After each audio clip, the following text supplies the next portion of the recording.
Iri ni Ijwi ry'Amerika.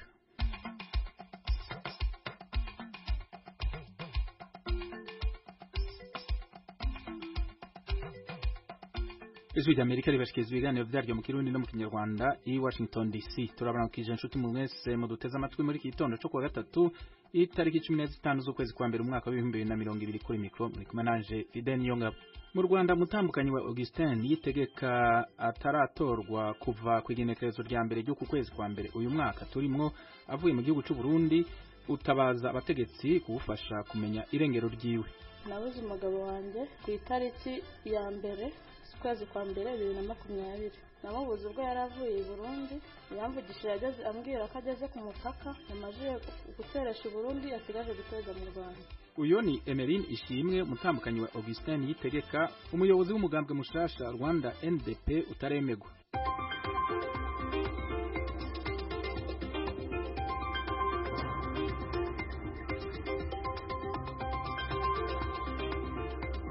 Imbere ko dushika kuri iyo nkuru n'izindi tubafitiye reka tubanze dutega amatwi mugenzi wacu Arisubira Imana dushikiriza amakuru yo hirya no hino kwisa dufitiye muri aka kanya. Alois urakoze Fidel, turahera mu yavugwa muri Afrika.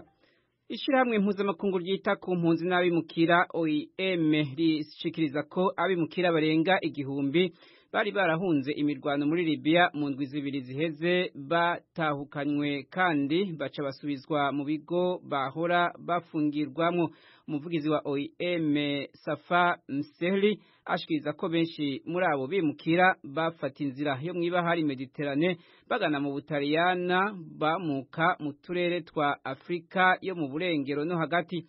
Avuga ko abagore 136 hamwe n'abana 85 bari muri abo bafashwe basubizwa muri Libya.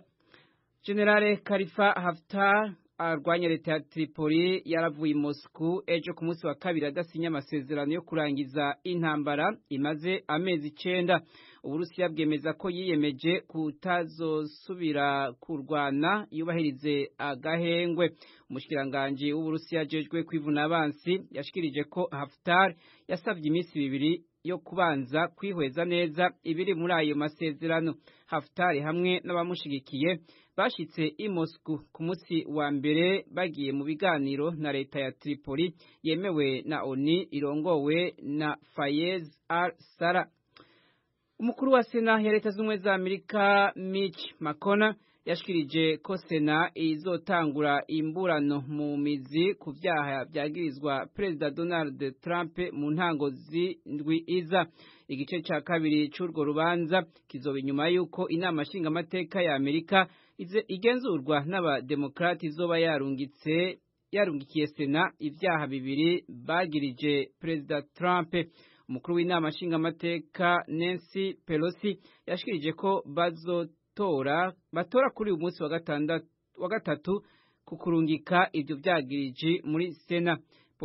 Pelosi yavuze kandi ko inama nshinga amateka itora umugwi w'abadepite kuri wa gatatu bazoba abashingwa manza muri urwo rubanza ruzobera muri Sena. Washington, Ijwi ry'Amerika. Leta Zunze za Amerika yarafatiye ibihano amasosiyete abiri yo muri Korea ya ruguru yafashije mu kurungika abanyagihugu b'ico gihugu gukorera mu mahanga baca kubiri n'ibihano by'ishiramwe mpuzamakungu ONU. Amasosiyete yafatiwe ibihano cyo ku munsi wa kabiri ni Korea Namgang Trading Corps NTC mu funyafunyo y'icongereza na Beijing Sukbakso. Amerika yagiriza Korea ya ruguru kubandanya irungika abanyagihugu kurondera amafaranga mu mahanga kugira ico gihugu kironke amahera y'agaciro. Ubutunzi bwose bw'ayo masosiyete buri aha muri Amerika canke bugenzurwa n'abanyamerika bwahagaritswe kandi bushigwa mu minwe ya Amerika. Umunyadini w'umuyisilamu w'umushite afise igihagararo gikomeye muri Iraq Muqtada al-Sadri yasavye amamiliyoni y'abasivile ba Iraq kuja mu myiyerekano yo gusaba ko abasirikare ba Leta Zunze za Amerika bava mu gihugu. Kuva mu 2003 al-Sadri yamye ateye kubiri nuko abasirikare ba Amerika bari muri Iraq kandi yamye akoresha igatsiko k'abasirikare bataye umurongo mu gutera basomborotsa abasirikare ba Amerika.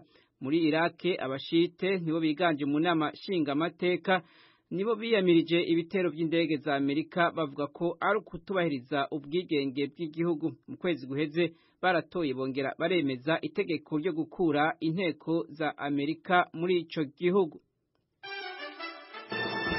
Washington, ijwi rya Amerika.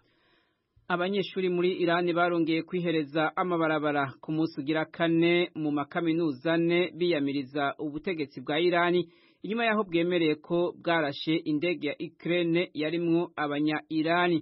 Abanyagihugu ku murwa mukuru Teheran hamwe no mu bindi bisagara bama bihereje amabarabara ku munsi kuva igisirikare cemeye ko carashe cihenze iyo ndege.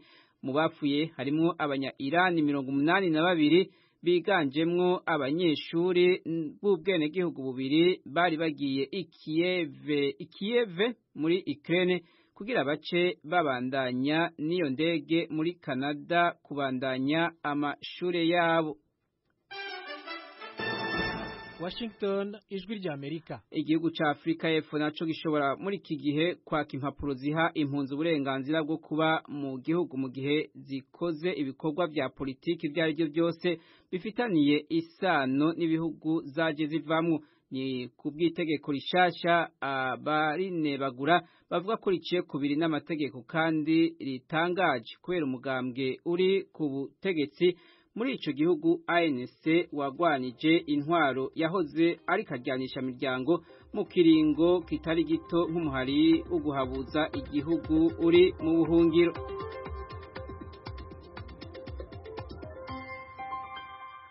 Urakoze Alois Bigirimana ku makuru hejeje kudushikiriza.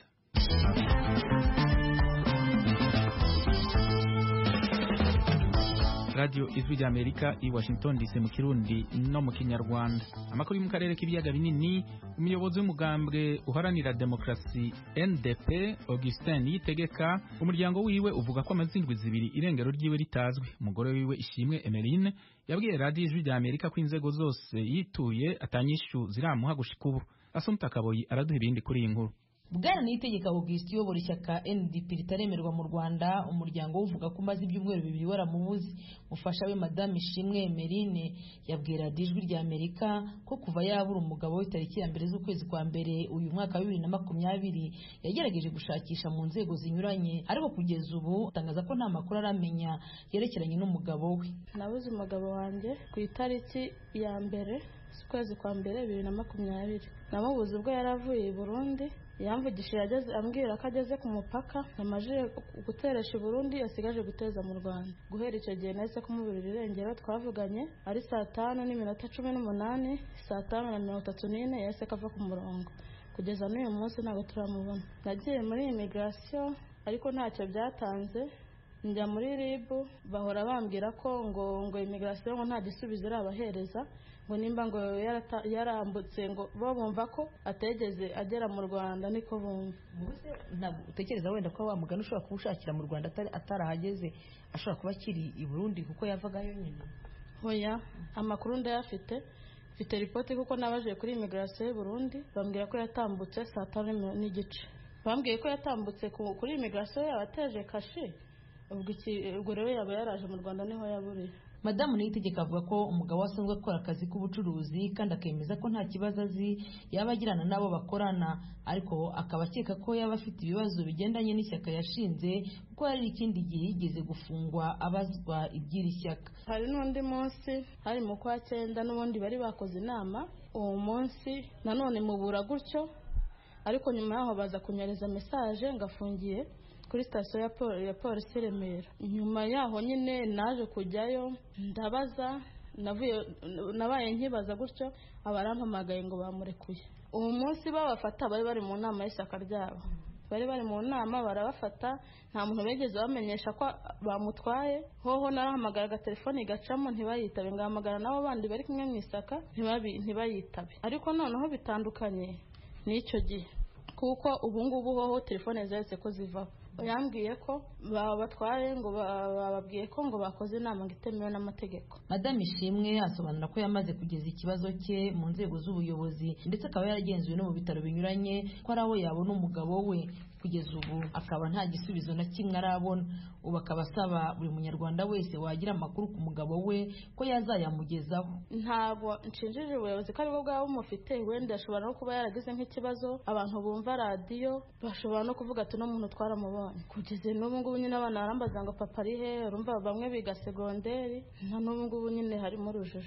Nanone ntabwo naba nicaranye amahoro kuko urumva sinzi aho umugabo wanjye ari, sinzi se ko ari muzima se, sinzi ikibazo yagize, kandi rwose nicyo nabasaba nkamwe mukankorera ubuvugizi mukabimenyekanisha hose, wenda tukareba ko twamubona. Umuvugizi w'ubugenzacyaha mu Rwanda Madamu Muhoza Marie Michel yabwira Ijwi ry'Amerika ko umuryango wa Niyitegeka watanze ikirego tariki ya 2 z'ukwezi kwa 2 uyu mwaka, ariko asobanura ko urwego abereye umuvugizi rwahise rutangira iperereza. Uyu muvugizi wa RIB atangaza ko iperereza rikorwa mu ibanga ko kugeza ubu ntacyo yatangaza. Bwana Augustin Niyitegeka yamenyekanye guhera mu kwezi kwa 9 ubwo yakoreshaga inteko rusange ya mbere y'ishyaka rye, kugeza ubu taremerwa. Ishyaka yavugaga ko rije gukora iby'indi mitwe ya politike iba mu Rwanda itabashije gukora.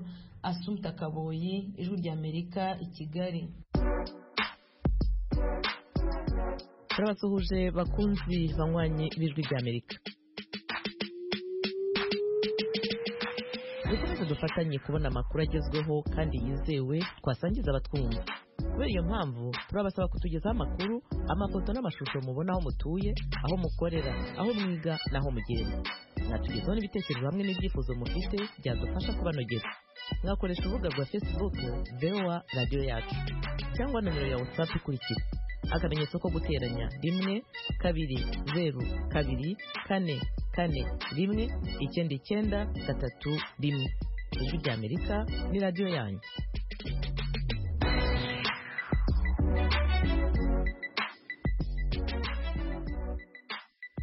Mwandanya kumviriza radio Ijwi ry'Amerika risamiranira Washington DC mu Kirundi no mu Kinyarwanda. Ku nkuru yerekeye Burundi, hari umurundi kazi yakuwe mu bihugu by'Abarabu mu rudandazwa rw'abantu bakaba yasubijwe mu gihugu ciwe c'amavukiro aciye muri Uganda. Aremera ko yakorewe amabi atandukanye harimwo yajanye no gusambanywa ku nguvu. Babaye abarenga 30 basubijwe mu Burundi muri ubwo buryo mu kiringo c'imyaka 2 bacishijwe muri Kenya no muri Uganda. Ibindi kuri inkuru twumviriza mugenzi wacu Pierre Claver niyo nkuru. Uwo murundikazi yashikanwe mu Buganda kundwa iheze, yirukanywe akuwe mu gihugu ca Arabia Saudite. Mu mashirahamwe yigenga y'abarundi akorera mu Buganda yamwakiriye harimo MIRPD rigwanya ibigwanisho bito bito mu karere k'ibiyaga binini. Jean Claude Sinzinkayo ariramutswa avuga ko mu matohoza bakoze basanze umukobwa yagarukanywe yarataye ubwenge kubera amabi y'ubwoko bwinshi yakorewe. Emerine amabi yakorewe wenyere ubwiwe umutima nturasubira hamwe, ntararonka umure. Ibipimo byo kwa muganga bizokwerekana ko yakorewe amabi, arayafatiye ku gitsina, arayafatiwe ku gukubitwa cyangwa kugirwa nabi, nimba ari bindi bintu baba baramuhaye yanyoye canke yariye byatumye ubwenge bwiwe buva ku gihe. Umuntu ntashobora kuja muri Arabia Saudite akomeye ngo agaruka adakomeye atari uko hari amabi yakorewe. Ubu uwo mukenyezi yari yasubijwe mu Burundi, akaba yashikiye mu kigo cakira abafise ingorane zo mu mutwe aho bita kwa Rojanti mu Kamenge. Mu mwaka w'ibihumbi 2018 hari abandi barundikazi bafatiwe muri Kenya bagiye kudandazwa mu bihugu by'Abarabu nyene, nabo bace basubizwa mu gihugu c'amavukiro. Ishiramwe ry'Abanyakanada rigwanya urwo rudandazwa mu karere k'ibiyaga binini ryitwa Justice and Equity rivuga ko iyo ngendo yo kudandaza abantu cane cane abakobwa n'abagore yimonogoje. Florence Boivin atwara iryo shirahamwe. La jeunesse c'est elle qui est visée en premier, donc il faut vraiment atugwaruka nibwo rubangamiwe hanini. Amareta abwirizwa kugira uruhara rukomeye mu kurwanya urwo rudandazwa rw'abantu. Mu Rwanda baragerageje, ariko mu Burundi no muri Kongo hoho n'akamaramaza. Mu matoza yacu twasanze hari n'abakora mu mareta babigiramo uruhara mu gutanga impapuro z'inzira zabo baja kudandazwa. Hari abajanwa mu busambanyi, hari abaja gukoreshwa ibikorwa biruhisha bagakora amasaha menshi badahembwa, hari n'abajanwa mu nyuma bagakugwamo ibihimba bikomeye by'umubiri nk'amafyigo n'umutima. Birakomeye kuko hari n'abantu ku isi b'ibihangange bahamagara abantu ngo babaronkeye amashuri yo kwiga, ariko bashitse muri ibyo bihugu bagaca bajanwa muri ubwo bubisha. et dès qu'ils ont passé la frontière, ils sont vendus. Ku mwaka uheze igipolisi cy'u Burundi cavumbuye hagati mu gisagara ca Bujumbura ahacishwa bene abo bantu bajanwa mu rudandazwa rw'abantu nk'uko byashikirijwe n'umuvugizi w'igipolisi Pierre Nkurikiye. Igipolisi cyaciye kihafatira abantu babiri b'abagore bagomba kuja kudandazwa, gica kirahafata n'izindi mpapuro z'inzira 27 zishasha kandi z'ukuri hamwe n'impapuro 30 zo kwa muganga izi abagomba gufata ingendo zo mu bindi bihugu barondera bita carte jaune. Muri izo zibiri nizo zayizukuri kirafata kandi n'imashini nyabwonko iryo vuriro rikoresha mu gukorera ivyo bintu abo bantu. Amashami akunze gufasha bene abo bakenyezi gusubizwa iwabo iyo bafatiwe mu Buganda canke muri Kenya, bahanura abavyeyi gucungera neza abana babo cane cane b'abakobwa, nayo agafata iya mbere mu kugwanya ubwo rudandazwa. Hama bakazararabira no kuri izi ngaruka zishikira baba bagiyeyo maze bagaheza bakihangana. Turazi ko abenshi mu by'ukuri bagenda kubera ubukene buri mu bihugu bimwe bimwe, aho kuronka y'ubuzima baba bagiye barondera bavayo bishwe nabi, kuko turamaze kuronka amakuru ko hari n'abicigwayo.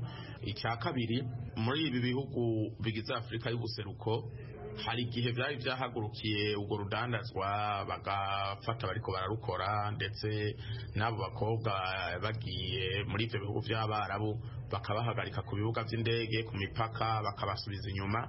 Ariko biraboneka yuko umenga ubu baradebukiwe. Murumva nk'uyu mwigeme yaciye ku kibuga c'indege kandi yagiye ari umwe.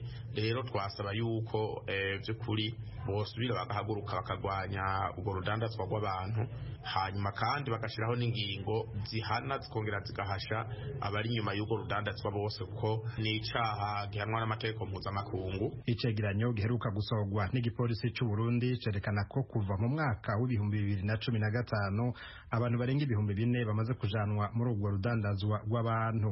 Mu bakekwa gukora ubwo rudandazwa harimo amashami mpuzamakungu, bamwe mu bakora muri leta n'abandi. Pierre Claver Niyonkuru, Kigali, ku bw'Ijwi ry'Amerika. Shuti banywanyi namwe bakunzi b'Ijwi ry'Amerika mu Kirundi n'Ikinyarwanda, tubamenyeshe ko mu gihe imirongo ya FM musanzwe mutwumviraho yaba ifite ikibazo, mwakurikira ibiganiro byacu nk'uko bisanzwe ku mirongo migufi ya shortwave mu gitondo guhera saa 11:30 kugeza saa 2, mwatwumvira kuri metero 25, metero 31 na metero 41. Radio Ijwi ry'Amerika, radio ya mu Burundi. Kandi amasendika y'abarimu yiyamiriza ikatwa ry'amafaranga 500 kira kwezi ku mishahara y'abigisha, amenyesha ko atarota heba urugamba rwo kugwanira uburenganzira bw'abigisha naho abayagize bopfungwa bose. Ejo ku munsi wa kabiri abayaserukira bari kumwe n'intumwa z'ihuriro mpuzamasendika Kosibu hamwe n'urunani Kosesona bifitaniye amatati, bari bakiriwe n'umugwi w'igihugu wigenga ujerwa agateka kazi na muntu CNDH.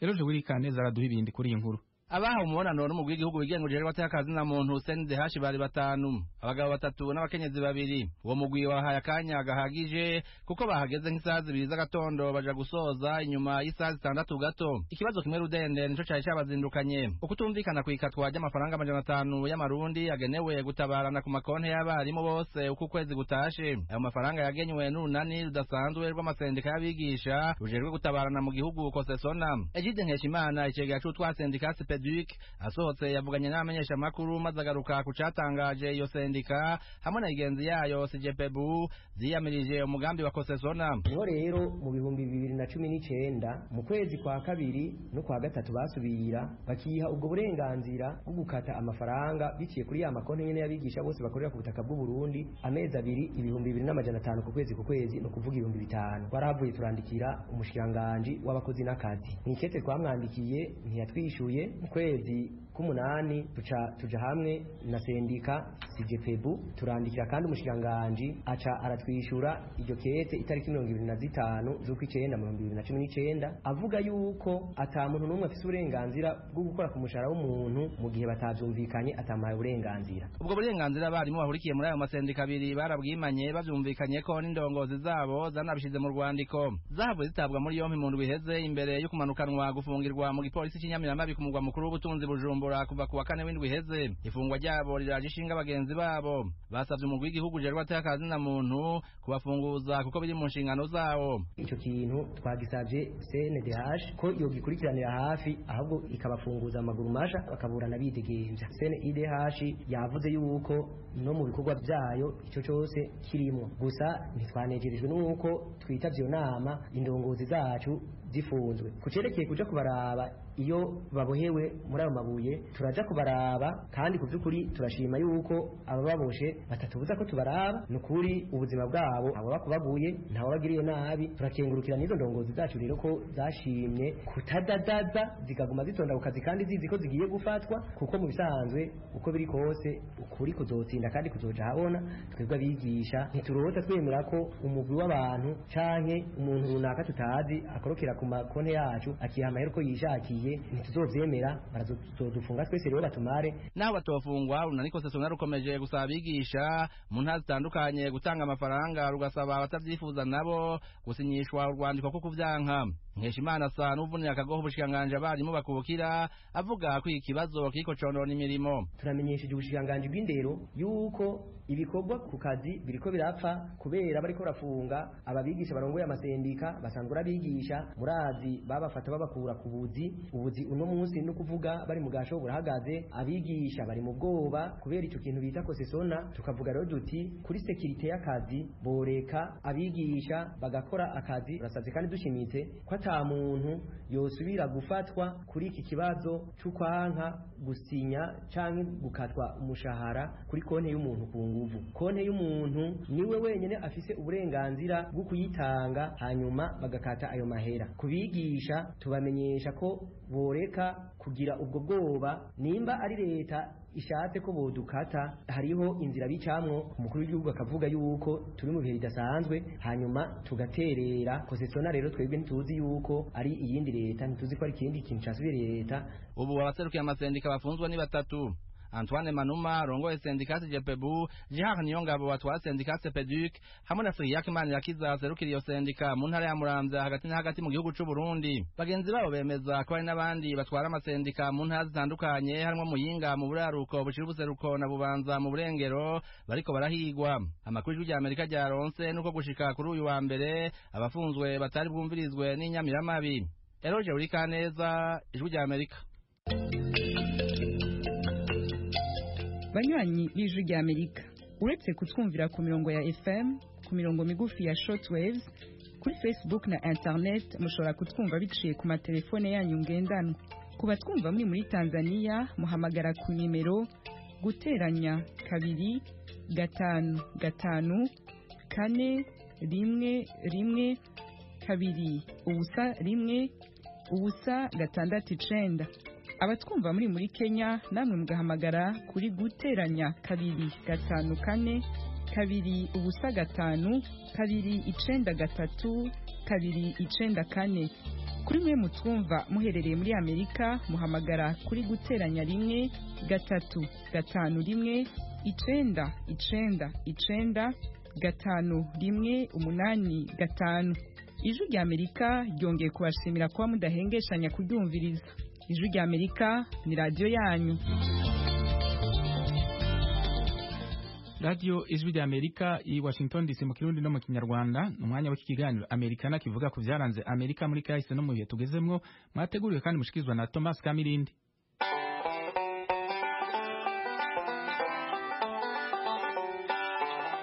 Mwaramutse neza.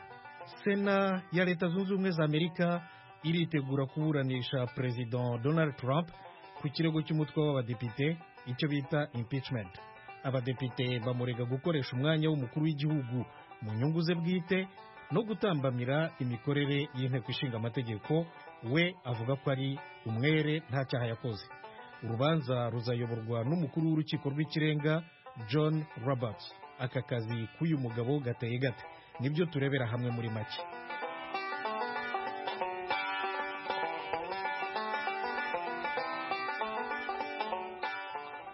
Kuyobora urubanza rwa impeachment bikubiye mu itegeko nshinga ry'igihugu. Ingingo ya mbere igika cya 3 agace ka 6 ivuga ko iyo ari umukuru w'igihugu cyangwa vice president wa repubulika uregwa, sena ica urubanza iyobowe na perezida w'urukiko rw'ikirenga, ariko nta kindi tegeko nshinga rirenzaho. Gusa nk'uko ikirenga rwa Amerika cyandikwa kuri interineti kibisobanura, icya mbere dukwiye kwibaza ni kuki abanditse itegeko nshinga bahaye iyi nshingano perezida w'urukiko rw'ikirenga. Ubusanzwe nanone nk'uko bikubiye mu itegeko nshinga, visi perezida wa repubulika niwe perezida wa sena, izindi manza za impeachment niwe uziyobora. Nanone aha twibukiranye gato ko impeachment itaba kuri perezida wa repubulika cyangwa visi perezida gusa. Itegeko nshinga ingingo yaryo ya 2 igika cya 4 risobanura ko perezida, visi perezida, abakozi bakuru b'igihugu b'abasivili bashobora gukurwa ku mirimo yabo biturutse ku kirego no kuguhamwa n'ibyaha by'ubugambanyi, ruswa cyangwa ibindi byaha biremereye n'imyitwarire mibi.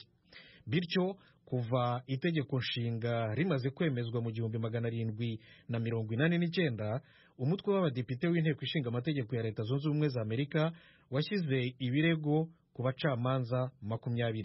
Sena yarababuranishije bose maze 15 muri bo bahamwa n'ibyaha. Imanza rero zabaga ziyobowe na visi perezida wa repubulika, ariwe perezida nyine wa sena. Ariko abanditse itegeko nshinga basanze visi perezida wa repubulika atayobora urubanza rw'umukuru w'igihugu cyangwa se urubanza rwe bwite. Birumvikana ko bakumiriye kubogama bishoboka.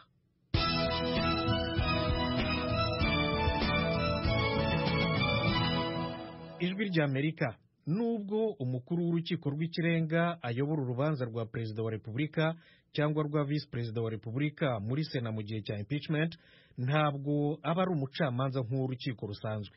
Ariko nk'uko biteganijwe mu mabwirizwa ngenderwaho ya sena ubwayo yishyiriyeho, nuko agenda avugururwa, perezida w'urukiko rw'ikirenga ashobora guca iteka ku bibazo bifitanye isano n'ibimenyetso n'abatangabuhamya. N'urugero, aya mabwiriza ariko nanone yerekana ko urubanza mu by'ukuri rukurikiza ugushaka kwa sena. Urugero, aya mabwiriza asobanura ko iyo byibura umusenateri umwe atishimiye icyemezo cya perezida w'urukiko rw'ikirenga gihita gishyirwa mu itora, gishobora guteshwa agaciro ku bwiganze bwa 1/2 hiyongereyeho ijwi rimwe rukumbi. Mu rubanza rwa impeachment abasenateri ntibemerewe kuvuga. Ushatse kugira icyo avuga agishyira mu nyandiko, noneho abakozi bafasha uru rukiko sena bakakira nyine iyo nyandiko bakayishyikiriza perezida w'uru rukiko, akaba ari we uyisomera uruhame. Iyo iburanisha rirangiye, perezida w'urukiko rw'ikirenga ahamagara buri musenateri wese mu izina rye, uyu akavuga niba ahamye ibyaha uregwa cyangwa niba atabimuhamya.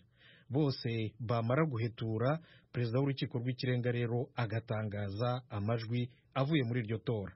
Visi perezida byibura icyaha kimwe rukumbi ahita ava ku butegetsi. Iyo ari perezida rero asimburwa na visi perezida, naho iyo ari visi perezida uvuye ku butegetsi, icyo gihe perezida ashaka undi mu visi perezida akabanza kwemezwa na sena mbere yo gutangira imirimo ye. John Roberts agiye kuba perezida w'urukiko rw'ikirenga rwa Amerika wa 3 uburanishije ikirego cya impeachment y'umukuru w'igihugu. Uwa mbere ni Salmon Chase mu 1868 mu rubanza rwa perezida Andrew Johnson. Uwa kabiri ni William Rehnquist mu 1999 mu rubanza rwa perezida Bill Clinton. Inshuti zacu, ikiganiro Amerika nagihumurije, mbashimiye cyane rwose ko mwagiteze amatwi. Mugire umunsi mwiza kandi mukomeze mugubwe neza na programu za radio yanyu Ijwi rya Amerika. Mwari kumwe na Thomas Kamirindi. Murakarama.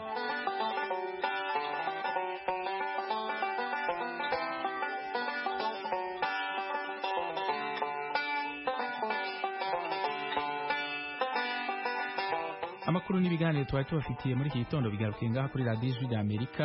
Mwakoze kudutega amatwi, ntimutangwe kubandanya mudukurikirana mu biganiro byacu by'iminsi yose kuri radio yanyu, radio Ijwi rya Amerika.